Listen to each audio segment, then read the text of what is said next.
ಪರೀಕ್ಷಾ ಅಕ್ರಮದ ವಿರುದ್ಧ ಕಠಿಣ ಕಾನೂನು ತರಲೇಬೇಕೆಂಬ ಆಗ್ರಹ ತೀವ್ರಗೊಂಡಿರುವ ಹಿನ್ನೆಲೆಯಲ್ಲಿ ಈಗ ಕೇಂದ್ರ ಸರ್ಕಾರವು ನಾಳೆ ಲೋಕಸಭೆಯಲ್ಲೇ ಸಾರ್ವಜನಿಕ ಪಕ್ಷಗಳ ತಿದ್ದುಪಡಿ ವಿಧೇಯಕವನ್ನ ಮಂಡಿಸಲು ಸಿದ್ಧತೆಯನ್ನು ನಡೆಸ್ತಾ ಇದೆ.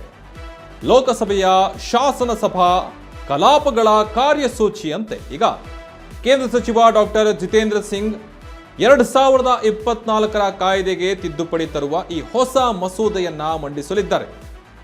ಏನು ಮಸೂದೆ ಅಂತ ನೋಡೋದಾದ್ರೆ, ಮಸೂದೆ ಮಂಡನೆ ಆದ ತಕ್ಷಣವೇ ಅದನ್ನ ಪರಿಶೀಲನೆಗೆ ತೆಗೆದುಕೊಳ್ಳುವ ಸದನದಲ್ಲಿ ಅಂಗೀಕರಿಸಲು ಪ್ರಸ್ತಾವನೆಯನ್ನ ಸಲ್ಲಿಸಲಾಗಿದ್ದಾರೆ. ಅಂದ್ರೆ ಇನ್ನು ಪ್ರಶ್ನೆ ಪತ್ರಿಕೆ ಸೋರಿಕೆ ಅಕ್ರಮವನ್ನ ಖಂಡಿಸಿ ದೇಶಾದ್ಯಂತ ಬೃಹತ್ ಪ್ರತಿಭಟನೆಗಳು ನಡೆದ ಬೆನ್ನಲ್ಲೇ ಈಗ ಕೇಂದ್ರ ಶಿಕ್ಷಣ ಸಚಿವ ಧರ್ಮೇಂದ್ರ ಪ್ರಧಾನ್ ರಾಜೀನಾಮೆ ಕೂಡ ನೀಡಿದ್ದು, ಸಿಜೆಪಿ ನೇತೃತ್ವದ ಪ್ರತಿಭಟನಾಕಾರರ ಬೇಡಿಕೆಗಳಿಗೆ ಈಗ ಕೇಂದ್ರ ಸರ್ಕಾರ ಸಮ್ಮತಿಯನ್ನ ನೀಡಿದೆ.